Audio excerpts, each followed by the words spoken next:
Hello, listeners. If you are new to the podcast, welcome. If you are a longtime listener, welcome back. There are some new, exciting things happening with the podcast. First, if you want to keep updated with new episodes and what we have coming up, make sure to find us on Facebook and like the page. You can also make sure to subscribe to the podcast wherever you listen to the podcast. Second, we are in the middle of a fundraising drive. We are looking to expand our reach and add more resources for production so that we can keep bringing you interviews from around the city. This includes finding new people interested in conducting interviews in their neighborhoods, but we need the financial support of the community members like you. To donate to the podcast, go to paypal.me/facesofgp. That's Faces of GP. I'm so proud to be bringing value to my community with educational and informative information to my neighbors in the city, and I thank you from the bottom of my heart for your support.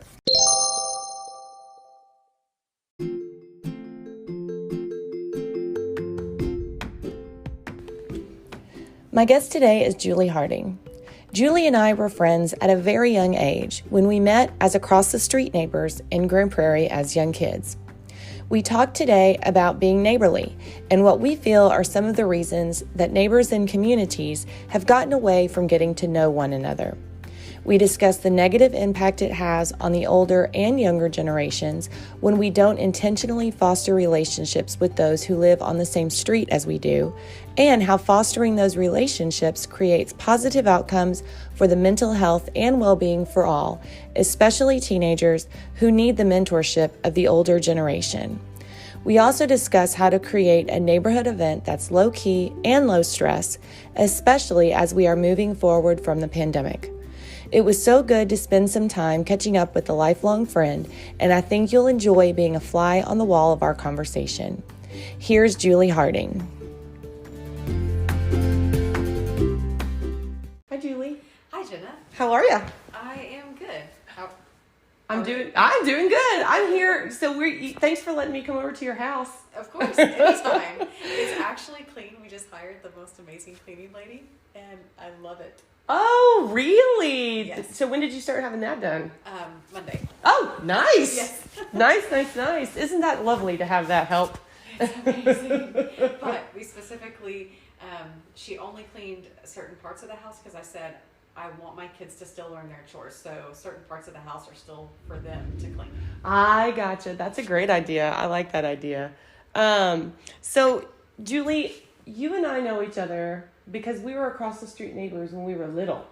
Like 4, preschool, like yeah. 5. I mean, and you and I have, we grow up, obviously, you go away from being friends, then you come back to being friends.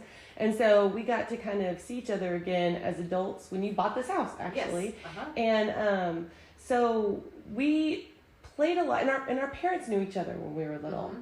Do you remember playing as much as we did? I do, yes. And I was really sad when you moved away because then the only other kids in the neighborhood were like 4 years older or 4 years younger. So I was kind of left in this little island by myself. It was right over by Zavala, and we lived on a street over by Zavala.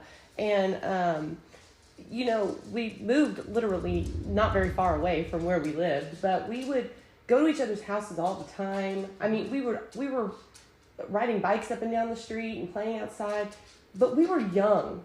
I mean, we weren't 10, we weren't 12, we were like 4 or 5. So we were talking the other day about how how has society changed so much that we don't see kids doing that anymore. Mm-hmm. And so I put a Facebook post, I think, where I was talking about how I was just kind of concerned for these teenagers and some of their mental well-being. And obviously the pandemic has definitely something to do with that. But you had commented, and I said, I really want to talk to you more about that. And we kind of had a conversation about what can we do to help these teenage kids feel more comfortable as members of society and that kind of thing. And so we kind of started this conversation, and I decided that it would be good maybe to record it, because I think that maybe if we're having these conversations, I know other parents are feeling this way. So how old are your kids? I have a 11-year-old that's in 5th grade and a 13-year-old that's in 8th grade. And so, have you been seeing some of the same things that I have in terms of kids and their ability to? Yes. Yeah. Absolutely. Yeah. So we moved into this house 2 years ago. Previous to that, we were in a house that was in a neighborhood that felt more rural, and so there were almost no cars that came back onto our street, and we lived at the back of the street, so there was basically no traffic. And we moved in there when my kids were 3 and 5 or 6, and it was amazing because there were 3 other houses by us with kids about the same age, and so those kids became like cousins, I would say, or like extended brothers and sisters, and they were literally in our yard all the time, sometimes too much. Like even when we were not there, we would come home and find evidence that they had been leaving snack wrappers in our backyard. And so that part of it I hated, but what I loved is that my kids always had other kids to play with, and they were learning the rules of life, like how do you make rules and how do you follow rules. But then when we moved to this house, there weren't any kids right by us. And I have literally been praying for 2 years, like, God, help me find kids nearby for my kids to play with, to hang out with, because they need that. Mm-hmm. Yeah, and so you just said something that I think is very important.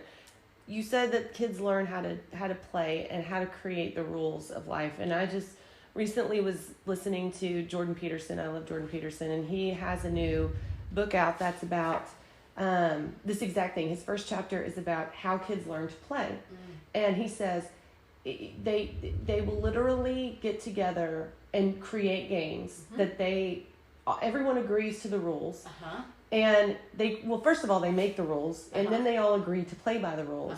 And then when kids don't play by the rules, they learn how to play by the rules. How to sort it out. Yes, it's all social. So it's like, and he goes, when kids are about 2, they don't want to play with each other. But then all of a sudden they become 3 and 4, and then they want to play with each other. Yeah. But then he also talks about, which I thought was very fascinating, it's what happens when you have 2 kids that are at different physical abilities, or what happens when you have 2 kids that are at different mental abilities, or maybe you have a kid that's maybe a couple years older and has learned how to read and write, and the other kid hasn't. He's like, kids will adjust the rules so that everyone gets to play. And he goes, so if you have a kid that's always winning because he's bigger and he still wants to play. So they'll create games where they can all play together. And I just thought, how fascinating is this? And I mean, that's a biological thing, obviously. So, but it's so very important that kids do that. And I think that the more that we become more virtual maybe, or the more that we're on our phones, or the more that we aren't going outside and putting kids around other kids that they don't know, that's another one too. I think they're losing the ability to learn how to play with each other. Would you agree? Yeah. That's we had a really neat experience the other night, and I was really excited to watch that exact thing play out. We actually went to the Grand Prairie firehouse, whatever place. Yeah. Okay. And it was after one of my son's soccer games, and so we were eating outside, and midway through the night, there were a couple of other little boys there that were in their baseball uniforms that had, obviously come with their family after a game. Zach had brought his soccer ball in, and after we played cornhole, then 2 of these other little boys challenged my son and I to a competitive game of cornhole. And then the next thing I knew, after cornhole finished, had turned into pickup soccer. And so these 2 other boys, and then I think maybe one of their cousins, anyway, somebody else showed up. And what you're talking about, the size thing, the cousin, he was obviously the youngest and smallest, and he got paired up with the biggest boy. And then they made up the rules, like it was somewhere between volleyball and soccer, and they were having a blast. Yeah, because it's not the point of winning. And when you win all the time, don't get me wrong, there has to be winning, right? Yes. But when you win all the time, because the rules are such that you couldn't lose, or when, you're being given a huge physical advantage. It's not fun to play. When I think about like we're sitting here and we were talking about board games, and there are games that it's when you're always the loser and there's always a winner. It's never fun for either one of those people. So when I think about me playing with my 10-year-old daughter, okay, and we're playing checkers, I'm trying to teach her how to play checkers. Obviously, I have a huge advantage because I know how to play checkers and she doesn't. And so I'm teaching her, but it's not fun for me. And it's not fun for her. Mm-hmm. And so, because we're not at the same level, but we can make a game where it's fun for both of us. And, but then I want her to learn how to be a good game player too. So it's just so interesting but you have to be around other people to do that. Absolutely. Right? Yes. You can't be at home sitting by yourself and play. Even online, it's not the same thing. There's something about being together, physically together, that creates that opportunity. Right? And then it gives people joy because now you've gotten to know another person. The other thing too that I think is when you have a kid that's playing not by the rules and that's being obnoxious about it, the other kids will correct that. And it's hard to be the parent of that obnoxious kid, and I've done it too, having to be that parent. But watching other kids correct them is how kids learn how to live in a society and not be jerks about it, you know? Uh-huh. And so I just think that that's so important. And I think that we're losing that. And I don't know. So that's kind of why we're talking. But one of the things that we had talked about is in a neighborhood, how has this affected our ability to live next door to each other and engage with each other on your neighborhood? Have you noticed a difference? You were kind of talking about that a little bit when you moved here. Yeah, sure. I mean, our previous house was a little bit utopia, Narnia-like when it came to the neighborhood and the people.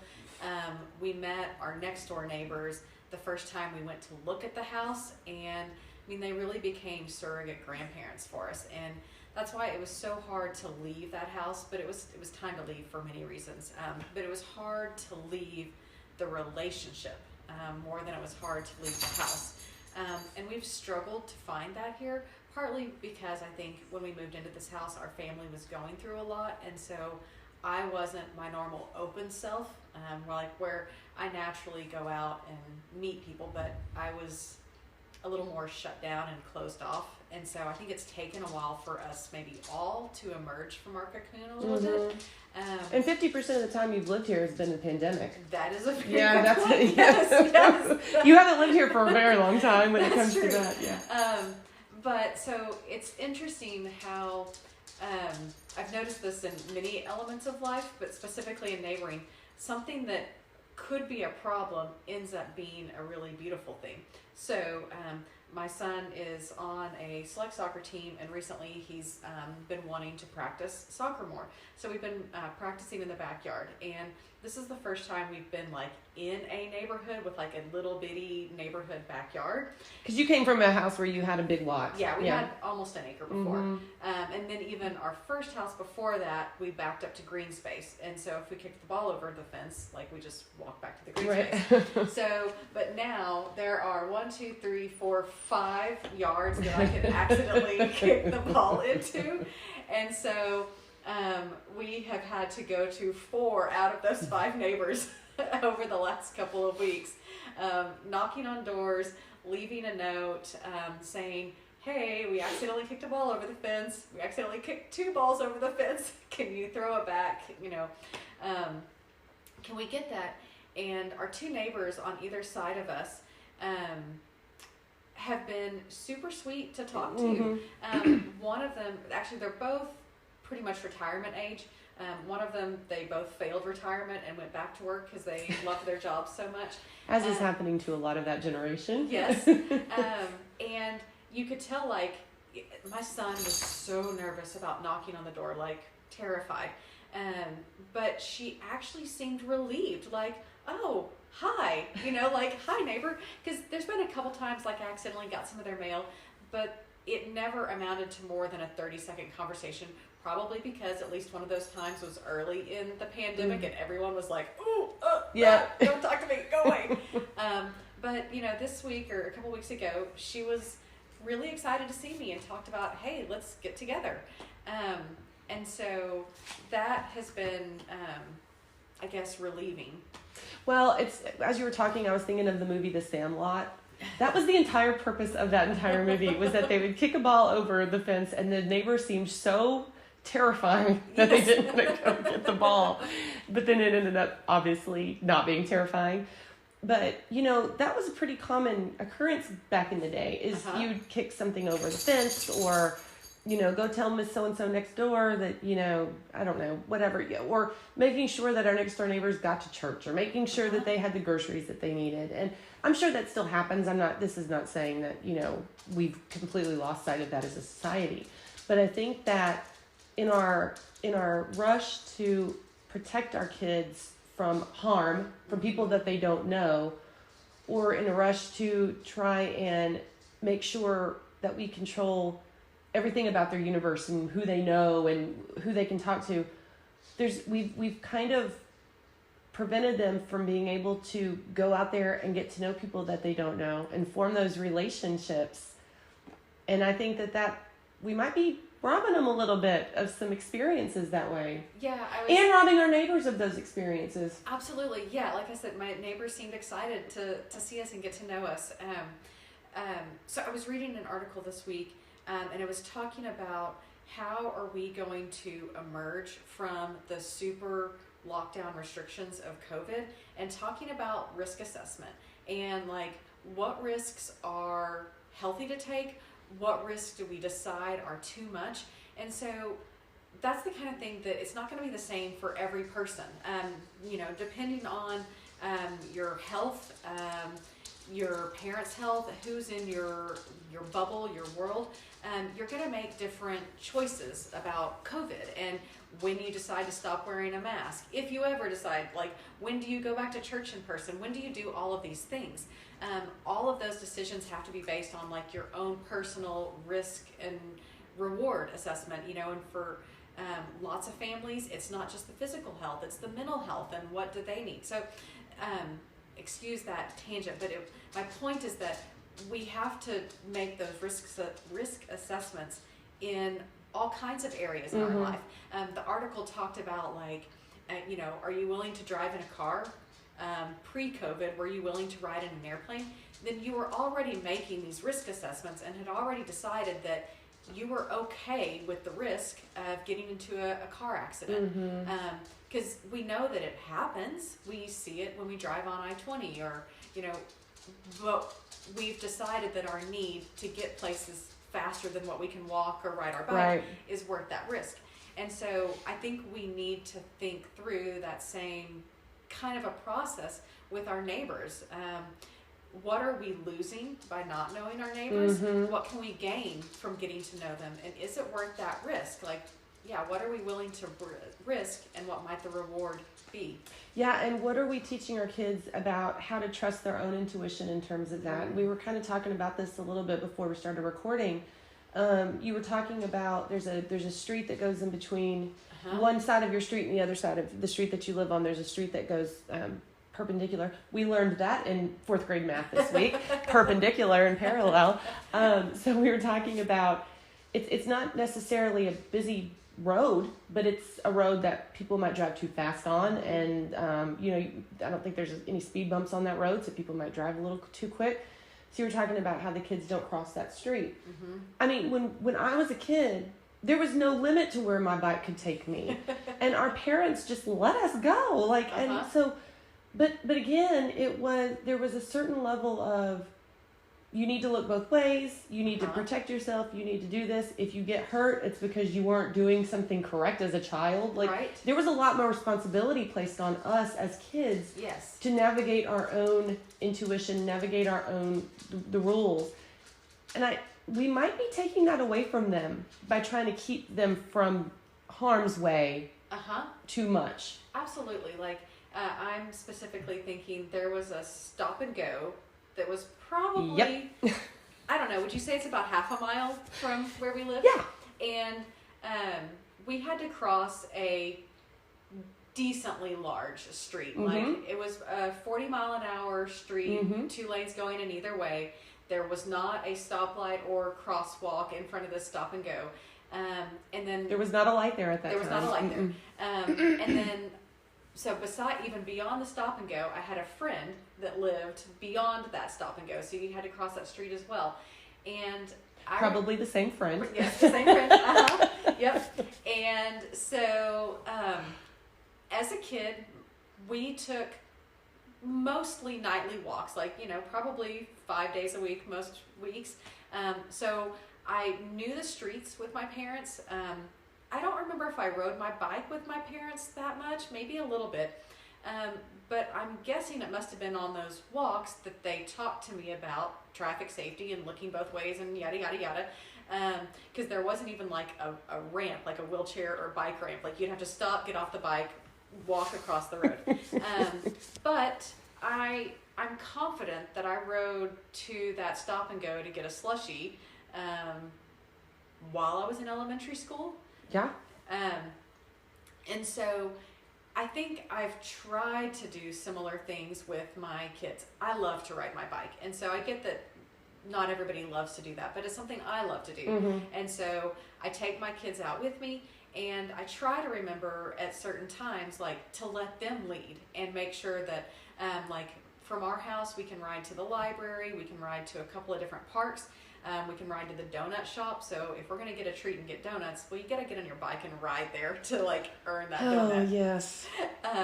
And so when we're leading, okay, or when we're riding, you take lead. You decide if you're going to push the button for the crosswalk. You decide when it's safe to go. And that way they're practiced so that, when they say, hey, can I ride to the park? Yeah. That's right. And, when I think now, my daughter just learned during the pandemic how to ride a bike. She's 10. And, I knew how to ride a bike when I was in kindergarten. I don't really know why I didn't teach her other than...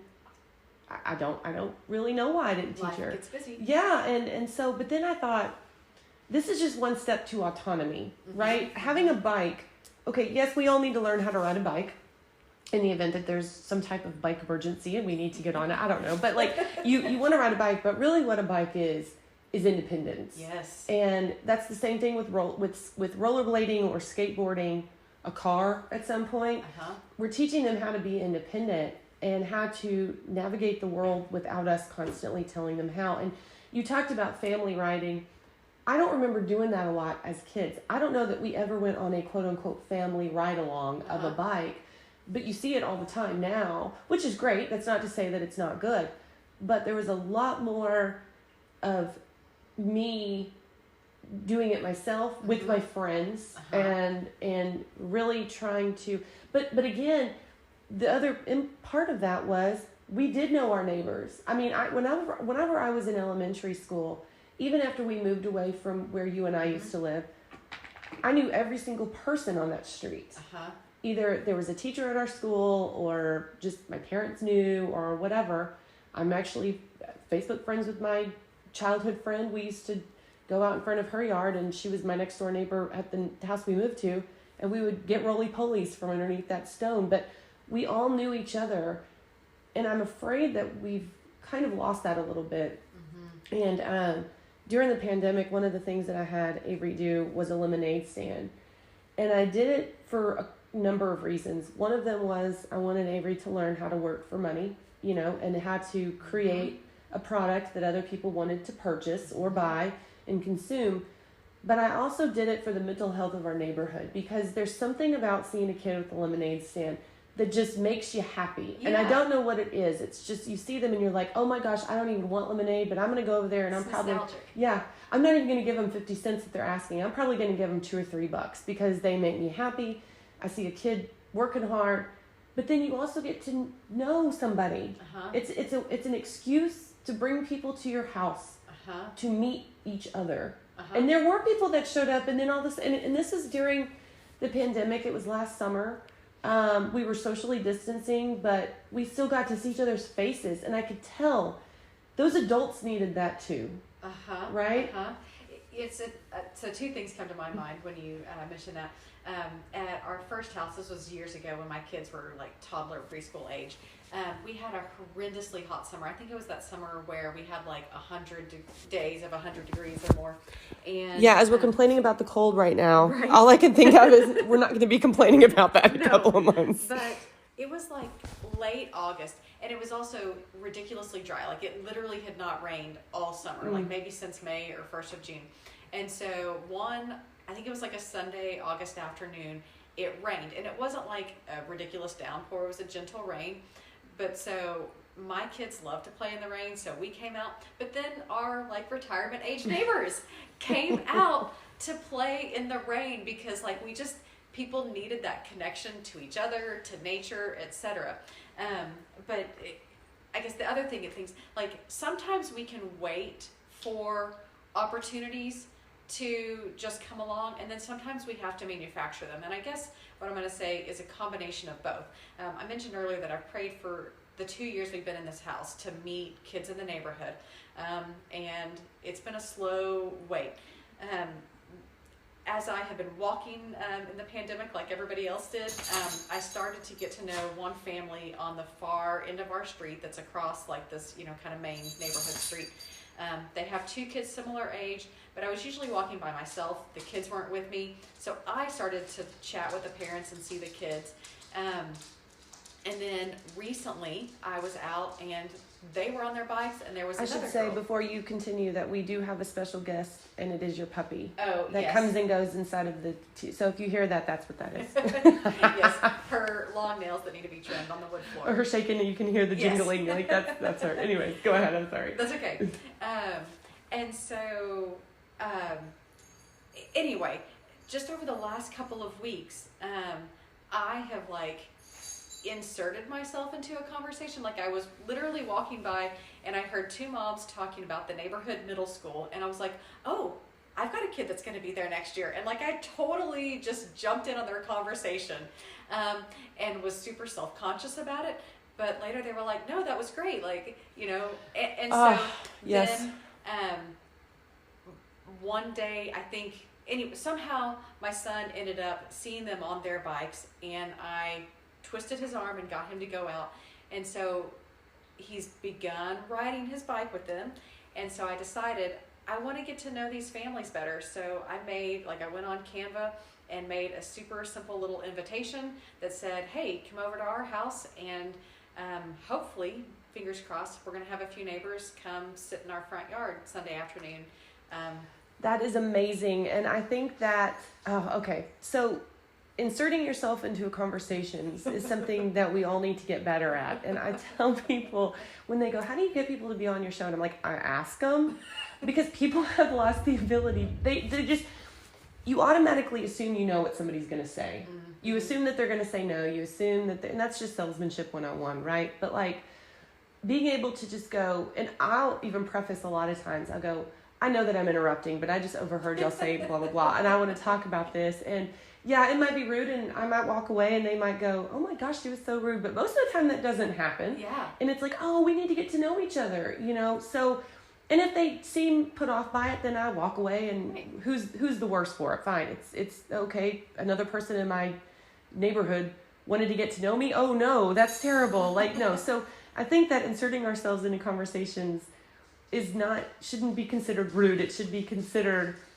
that's how you get to know people. Yeah. That's how you get to know people. Yeah. Especially these days, if we're not, like, because of the pandemic, we're not at church, we're not in these social settings where we're almost forced to interact. Mm-hmm. We have to look for opportunities and take risks. Yeah, we do. Absolutely. Take a risk, yes. And the risk in that moment would be to be socially rejected. Yeah. Right? Yeah. Okay, it might happen. Most of the time it doesn't, though. No, and so even a couple days ago when I went to deliver these little invitations, one of the families wasn't home, and so I decided I was going to tape the invitation to the door, which I was nervous about because, some people get really upset about like, oh, solicitations. Yes, mm-hmm. And so I was super nervous about it. And then they pull up as I am walking away from the door, and I was like, oh my gosh, she's going to think I'm like some crazy creeper who's like looking at her front window or something. And I said, hey, I was just dropping off an invitation for Sunday afternoon. And she got the biggest smile on her face and was like, wow, thank you. Like, she seemed genuinely surprised and happy that I took the time to do that. Oh, that is so amazing. And you and I had a conversation a couple weeks ago, which is what spurred on us even talking today on, and recording it. We talked about sphere of influence, and I think that you made a very good point that I hadn't really put much thought into, but you said we go to school, we go to church, we go to these places where we have, people that we come to get to know because we have similarities to one another. Especially in church, I think, you're surrounded by people that think the same way as you for the most part and all that. And we create these bubbles of influence.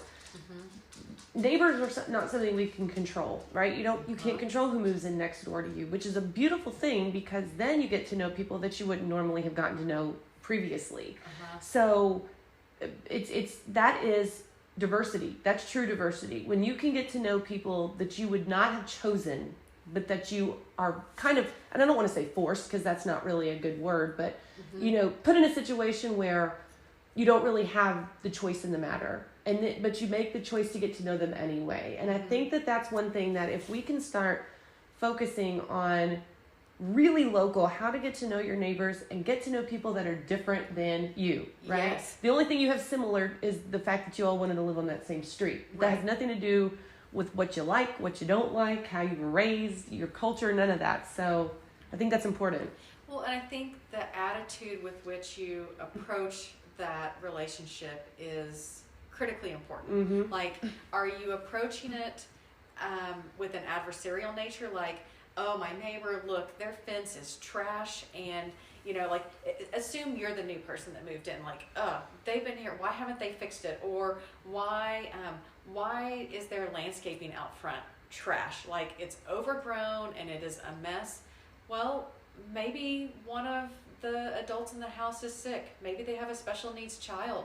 Maybe they're never home on nights and weekends because they're taking care of an aging parent somewhere else. Like, maybe they're working 2 jobs to put, a kid through school. Like, there are so many reasons why things might not be up to our standards because their struggles are different than the struggles we know. So are we approaching them as an adversary, or are we approaching them in love? I don't know. It can... Well, I think that's, again, going back to the rules that we create for kids, right? When they created the rules and everything.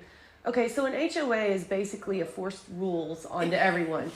But when you have a street that the neighbors all know each other, what tends to happen is you become a lot more compassionate, and you become, because then you're like, okay, I know that so-and-so's mother just got diagnosed with cancer, and I know that so-and-so is going to be away for a long time because she's going to be going to help her. Hey, 16-year-old boy, you need to go over there, son, you need to go over there and help her mow her grass. Uh-huh. It's not that we would go, why is that person not mowing their grass? It's, we know that she wants help, or she might need help and not know how to ask for it, or not be able to pay for it or whatever. Uh-huh. So we're going to send our children to go help them. Yeah. Or maybe we know that, and also the other thing that happens is, let's say that you do have a neighbor that just doesn't care, right? And so that they just really are just not great neighbors. The more neighbors that they'll know, there's a much greater chance that they will start to care more about how their yard looks, about how their fence looks, about how their, because they care what other neighbors think about them, because we're all part of the same game, right? And we all have, there is a societal benefit that exists where we all need to play that game together because it makes all of our houses look better. Right. Well, and I mean, I often probably get accused of being like too soft, but I'm really big into understanding the psychology of why people do things, because if you understand that, then you understand the real motivation of what's going on and are more able to change it. So why do they not care about their house? Why are they a crummy neighbor? Well, is it because they've been rejected and not included, and so they've decided, all right, I'm out, guys. Like, I'm just not going to put any effort into this. And so if you make the effort to befriend them, and we've seen in movies sometimes they can be crusty and it can be a long road. Right. But and maybe it'll pay off, maybe it won't. But what do you really have to lose? You can gain all kinds of character building through that. Oh, absolutely. And what happens if their grass is not growing because they literally don't have a green thumb and don't know how? Mm-hmm. Or and we're obviously there's sometimes we try to complicate the matter with making something more serious or more of a big deal than it has to be. It's not the end of the world if somebody's yard's not mowed 100% of the time, but at the same time, I think just getting to know who lives around us and for the express purpose of just knowing who they are as human beings and not just what you can get out of them or what you can shame them into doing better or whatever.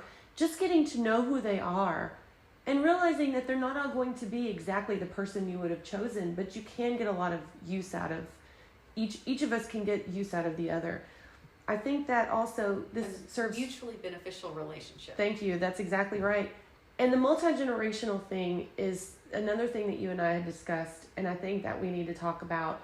That's so very important. It's vitally important. Yes, kids need to be around other kids, but kids also need to be around other adults. Yes. And especially the older generation in whatever that might look is very important. You had mentioned, a surrogate set of grandparents. Yeah. We had the same thing.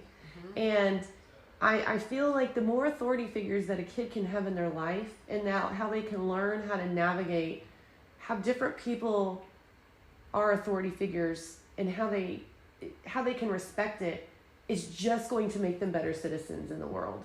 Yeah, absolutely. Because there are so many different ways to love and care for people. Like me, I'm the soft, sweet, psychology side of things, who's always been like, well, tell me how you feel about that. But then I think about, our neighbor Cal at our previous house, and his way of showing love was that neighborhood had ditches, instead of storm drains, it had ditches. And at our end of the street, they were super, super steep and incredibly challenging to mow. Cal was a pro at it, and so he mowed everybody's ditches because he had a mower that wouldn't tip over. And he would build fires in the back and just draw people to come and sit with him. And so I think it's important as we want our kids to find their true personality, because in almost all cases, our kids are not exactly like us. They're not carbon copies of our personality. What? I know, shocking news.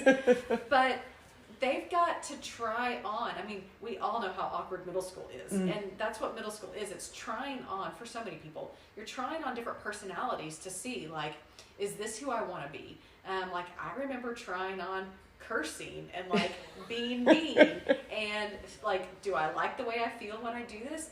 And I think if we give our kids more adults to see, they get to see traits that they like in people and traits that they don't like. That's such a good point. They can try it on and see how it feels. That is such a good point. So I think that this also is beneficial for the older generation too, because I think as you get older, it can become a tendency to get more crotchety or maybe negative or cynical maybe.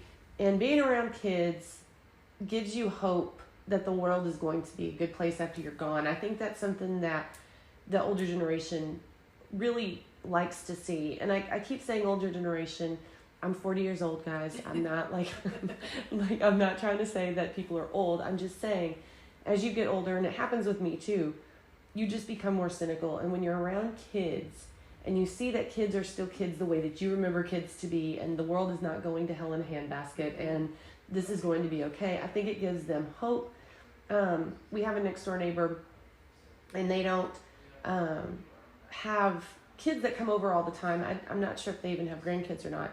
But Avery will go over there, and the other day we couldn't find her, and I've taken away electronics for right now because she needs to focus on school, and it's just such a it's such a mental suck of her everything. It's a mental suck of ingenuity, of creativity, of being bored and figuring out what to do with your time.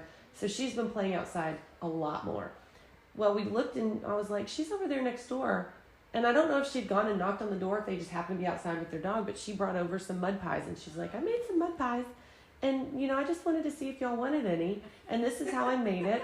And they were just so excited to have her over there. And my parents, who I moved in with during the pandemic, they go next door and they go, you can send her home anytime. She will come over here and talk your ear off. But and they were like, no, we love having her. And they just sit outside and they'll just chit chat. And then when I see them, they'll tell me, your daughter's so sweet, your daughter's so, and it makes me feel like I'm raising a kid. So there's no bad thing about this at all, right? So, but the other thing, just like what you're talking about, is it creates in our kids a sense of intuition, and also, just like what you said, that's such a great point of learning what kind of personality traits you like and what kinds you don't. That's such a great point to make. Well, what you were just saying, so something I think I've learned is, I'm a Christian. I believe in the kingdom of God and bringing about God's kingdom on earth. And I think a lot of times we get so scared that when we need help from others, that it's a burden on them. Because we can't do it ourselves. We assume it must be a burden for others. But several years ago, I started a nonprofit organization. And so, it was just such a huge endeavor. There were so many things that I couldn't do, and I was trying to keep I did not know this. That you had started that. Yeah. Yeah, wow. And I was trying to keep 1,000 plates spinning at one time, and that's just not possible. And so, I was always last minute asking people, can you help with this? Can you help with this? Can you help? And I felt so much guilt and shame even that I was having to ask people for this help. I should have asked them earlier. I shouldn't be asking. All of those negative feelings.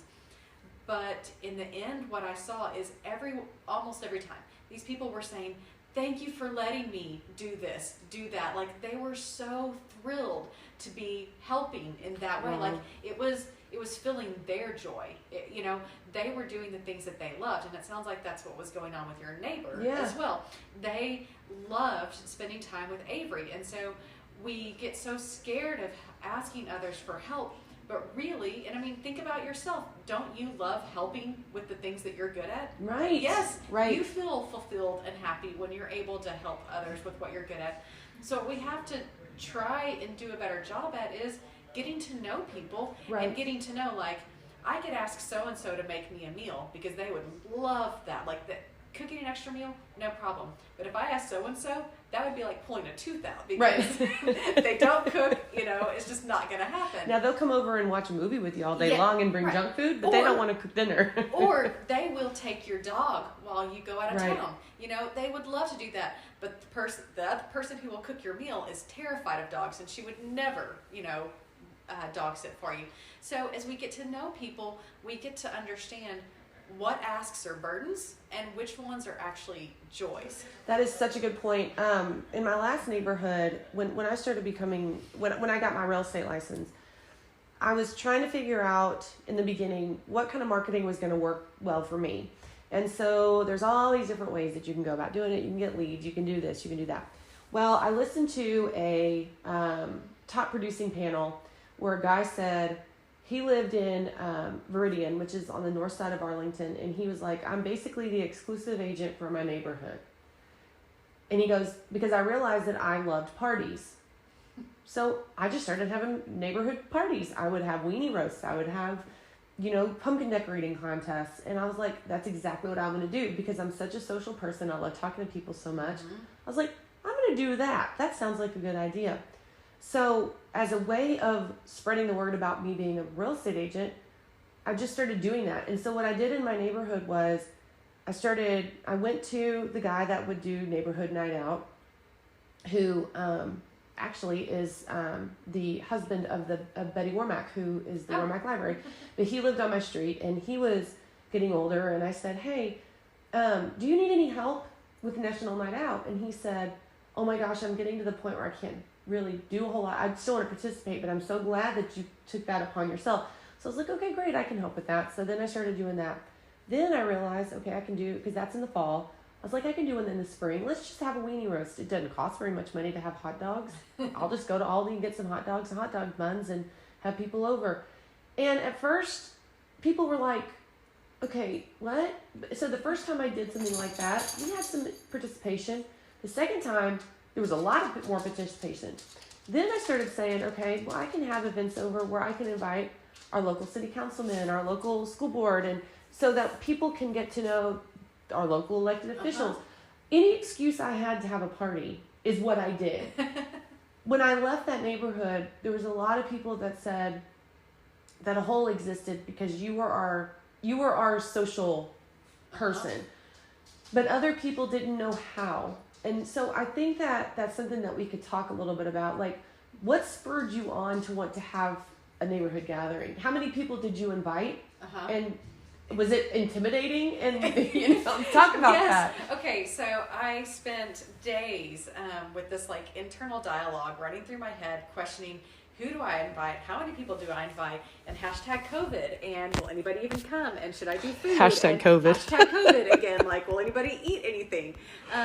And so I ended up deciding I think I'm gonna do a few things over time. And so before you go on, that is another risk, okay? Because you're talking about COVID, but the risk at this point is, are people going to think I'm the crazy lady that doesn't think COVID is a problem?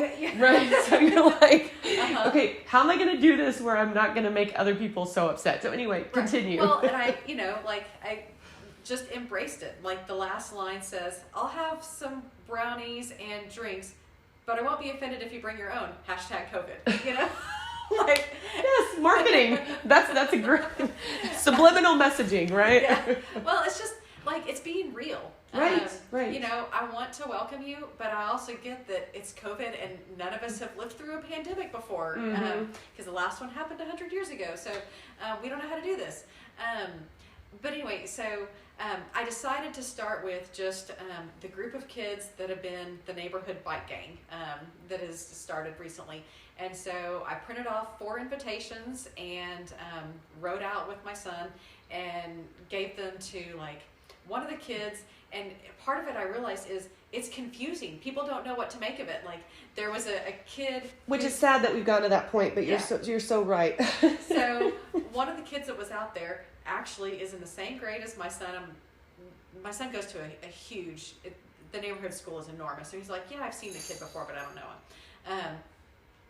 And so I handed the invitation to the dad, and he was like, "Is this a birthday party?" And I'm like, "No, it's just come sit in my lawn. Like, it's not a birthday party. It's just like come hang out so I can get to know you. You don't even have to bring a present. No, you just come. Just show up. Like maybe bring a chair. I'm not sure if I have enough chairs. Right. But then, one of the other kids took it in, and before they took it in, she was like, "Oh, my parents won't come. They take a nap every Sunday afternoon." And I was like, that's awesome, but go ahead and tell them that they can come if they want to, or, if they already trust me, then they can just send you. They take a nap because nobody's ever invited them to come over. Right. So now they have an excuse not to. Yes. So, and, the crazy in my head was, well, I want to invite, the people that I ended up inviting this first time, they live on the other side of this main divider street. So they're not my closest neighbors. And so there was this part of me that was scared, like, but I also want to do this for my close neighbors. And if my close neighbors see other people hanging out in my yard, are they going to feel left out and like offended and da-da-da-da-da-da, like that monkey mind running?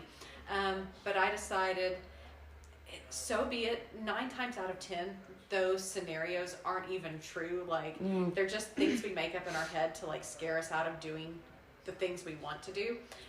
So I don't know, in a couple weeks I'll do it again and invite the people that live closest to me, or just invite them all. Like my neighborhood consisted of, I don't know, maybe like 6 streets, and so I would try to invite everybody that I could, and just come and go, and just do it like that as best I could, and let people come and the more people that come, the more people that are interested in what you're doing. And there, it's the crowded club syndrome, right? So it's like if you're going to walk up as a kid, as a 22-year-old, and you see this club has a huge line and this club doesn't have a line, immediately you're going to be like, well, I'm going to stand in that line because there's something going on at that club. Uh-huh. It's the same thing that happens when we get old. So it might just be a couple people, but then it's a couple people again. And then it's like, okay, now what's going on? And I think sometimes, as we're planning for things, we can also make things way too complicated. Yep. Right? So you did a Canva invitation. You had to think through how you're going to deliver those invitations.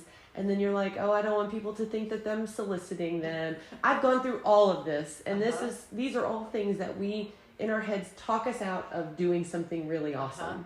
Right? Yeah. I mean, did you feel like that at all? Yeah, absolutely. I mean, and I think what I learned when I was starting that nonprofit a few years ago is you allow yourself to do that a little bit, enough to like work through the brainstorming side of things and make sure that you're not doing something like foolishly stupid. But then there comes a point when you just have to do it. And if you screw up, you apologize and like you make it right. But 9 times out of 10 or more than that, you don't screw up, and it happens, and it's fun, and it's good. Right. Well, the other thing that it does is it teaches our kids how to do it too. Yeah. And I think that sometimes, if we can find the motivation that gives us the reason to do it outside of just I want to do something, it helps us. So if our motivation is, I'm going to have a neighborhood party because I want to teach my kids how to have neighborhood parties. So I'm going to do this because it's an example to them. I want them to learn how to be good neighbors too. It kind of pushes us through some of those things, Absolutely. right? I've done, I've played with network marketing a little bit, and the biggest lesson when you start that is find your why. They always talk about what is your why. So I think that applies here, like, why am I trying to invite neighbors over? And if you're really clear on what that is, that's powerful enough to get you over the fear of whatever. Well, because I think people are so used to constantly being asked to do things because there's always an ulterior motive. When it comes to neighborhood parties, and I cannot express this enough, the ulterior motive needs to always be for the wealth and health of the neighborhood. So when I would do Christmas parties, I would sometimes have people sponsor them, but if only, like, National Night Out was one that I always had people sponsor because it was expensive. If I'm going to do this in a way that I'm going to get the most people that show up, because for National Night Out, we want people to meet their police officers, we want them to meet their local city councilmen and those types of things. We're going to offer more, and those are expensive, and I couldn't always put them on all by myself. But for the most part, the reason I would have those gatherings was because I wanted people to get to know their neighbors. That's it. So you can't do it if you're going to be trying to politically activate them, or if you're going to try to be getting them to buy your product, or if you're trying to move them into a movement towards something. You have to do it just for the pure reason I want everybody to get to know each other. Yes. And I think it's a weird, hazy line, but when you do it for that pure motivation, I think sometimes those other things follow. Of course. Because you're building authentic relationships. That's correct. You get to know people that use essential oils, and maybe they have not been able to buy them, or maybe they do.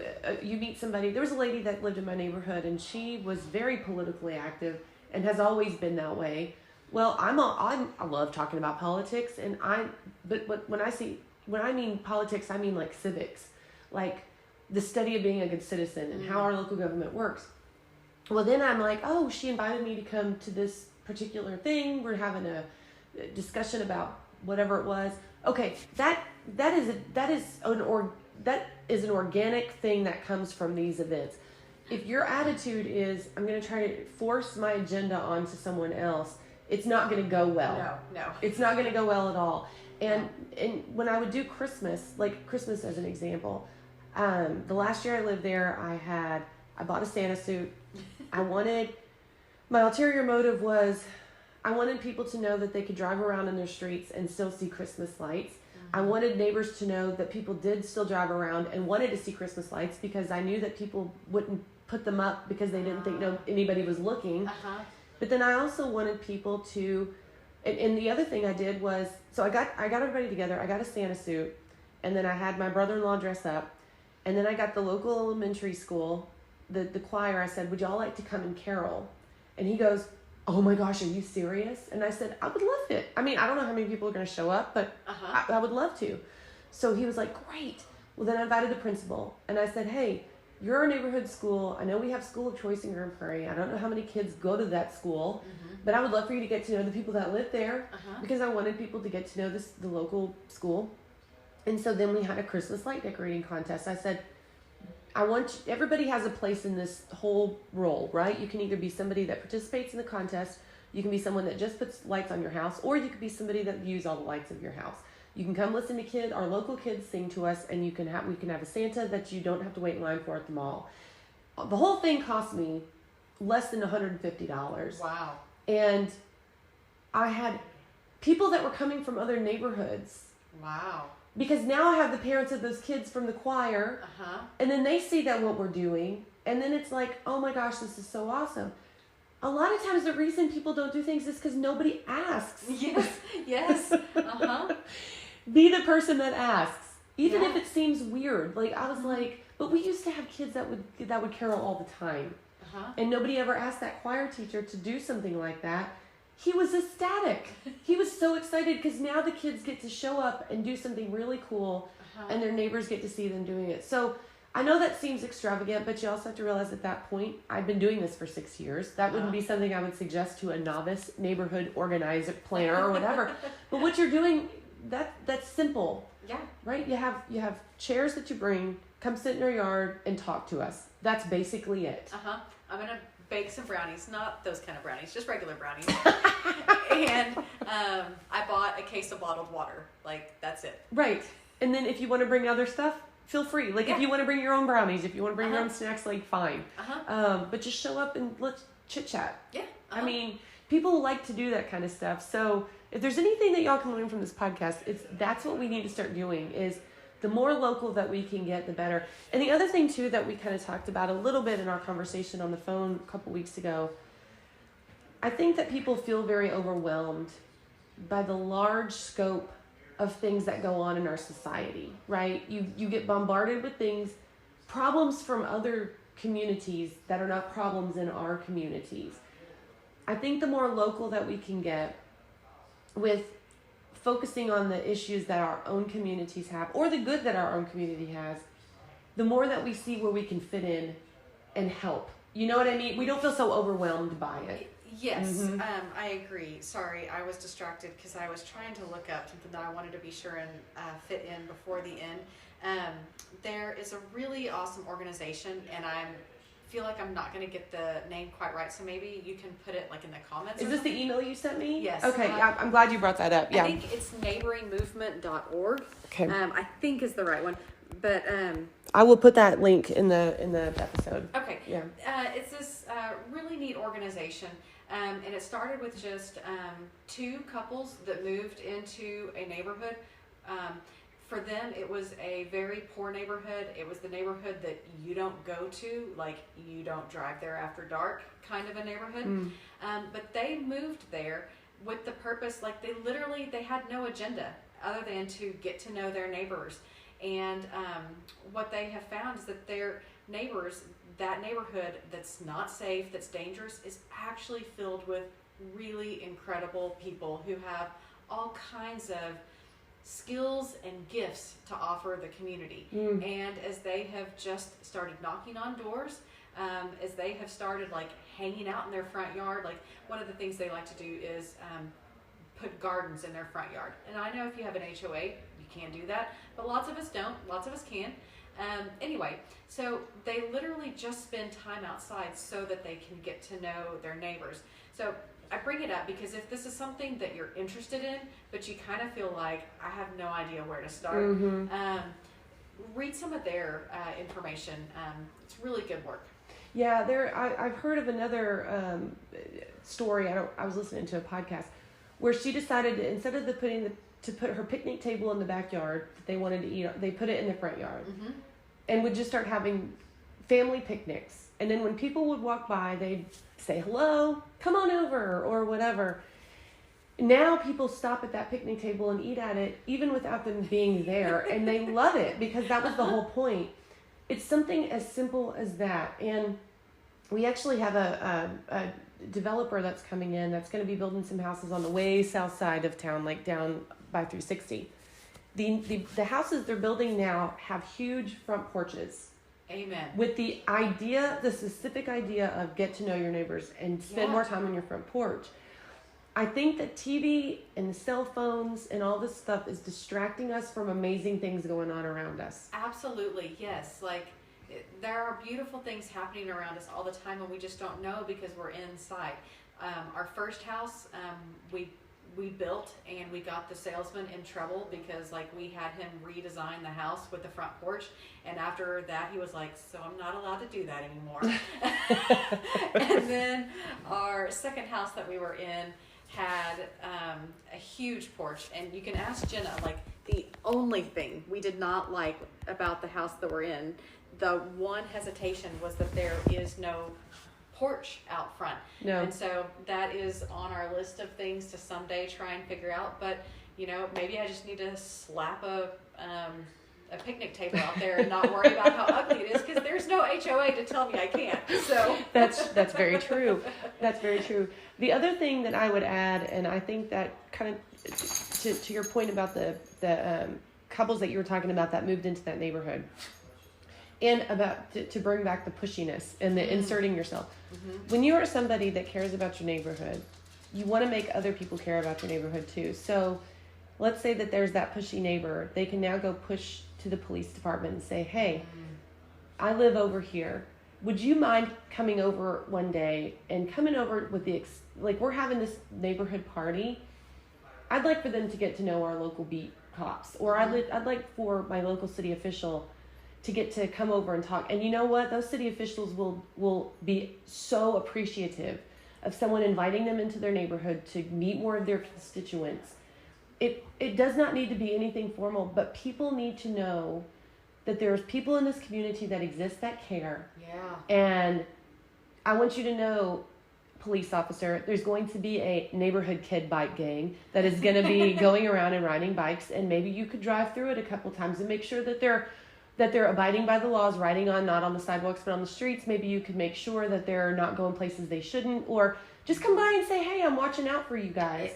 This is all a part of living in a community. And if we can get to that point, we will start to see so many amazing things happen. Absolutely. That's my opinion. So, yes. But, well, believe it or not, we're at the end of our time. I know. I'm so glad that, thank you so much for talking with me. It's just, I really think that we're onto something here. Yeah. You know, with things that we were talking about. So. Yeah, I hope, I guess maybe instead of just hoping, I'm going to issue a challenge. If you have made it all the way to the end of this, you obviously care about building relationships and your neighbors. So if you already know every single one of the 6 neighbors that are closest to you, like next door, catty corner, etc., gold star by your name. Reach out to one of them this week. Could be any of them, and or reach out to someone a little farther down the street and meet them.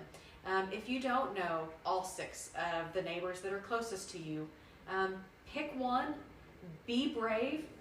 Brene Brown talks about doing things scared. I don't care if you're scared. Just pick one of them, knock on their door, take them some brownies, or ask them, if they have the most beautiful rose bush in the neighborhood, ask them, how do you do that? I'd like to do that. Oh my gosh, that's such a great point. Okay, and now we started over with a new recording time, so we might go another 2 hours. No, I'm just kidding. I know you have to leave. But that's a great idea. What a great excuse. Find an excuse. Find an excuse. That's a great idea. You have the most beautiful rose bush. How do you do that? What a great idea. Yeah, just create an excuse. Yeah, because people love to talk about things that they're good at. Yes. And their answer might just be, that rose bush has always grown. And I don't know why it's grown that way, but it has. Here's the other thing too that I think that I learned as a real estate agent doing this is people that live in your neighborhood that have lived there for a long time know the history of that neighborhood. And so one of the things that I would do, one of the reasons I did the Christmas thing was because back in the 70s, all the neighbors got together and decided they were going to have the same red domes that were in the front yard. And they were just string lights that were all domes, but they decided they were going to put it in all the yards, and everybody agreed that they were going to do that. So people would drive through just to look at those lights. And over time, only a couple people still had them. But basically what that signaled to me is that neighbor has put those out for a long time, and I want to know why they still do it. So when we would go around and we would do trick-or-treating, I would stop and say, hey, I don't know you, but I'm your neighbor, and I notice every Christmas you put out these, like, could you tell me more about that? What a great excuse to ask them a question and get to know who they are, because now the next time you see them, you can say, hey, Mr. and Mrs. Smith or whatever, and they'll know who you are. And that's a good point. Do not be afraid to say, I am so sorry. I should know your name by now, but I've forgotten it. Can you just tell me again? Yes. And then I promise you, you have your phone in your pocket, pull it out, and write down their name. That's very true. That's so very true. But it all it does is lead you to be able to say hello with intention. Yes. When you drive by, and one of the things I love about Texas is driving by down the street, I still kind of wave, or, I'll walk up to somebody and say hi. But when we can say hi, RJ, hi, Debbie, or whatever, it's just a matter of acknowledgement that we all live in the same place and we know who each other is. And that's so important. Really seen when somebody says your name. 100%. That's such a great idea. And I think that that's a great challenge we'll issue is this week, this month, over the next 30 days, do everything that you can intentionally do to just once get to know, either get to know neighbors that you don't know, or do something else to cultivate the relationships you already have. Figure out a way to do that. And then I'll second that challenge. After you do it, share that with someone. Share it on social media. Share it with your bestie. Like, I have a group of friends I talk to on Marco Polo every day. Share it with your mom. Just share it with someone. Like, I had the best experience. I, talked to neighbor about her rose bushes, and we had the greatest conversation.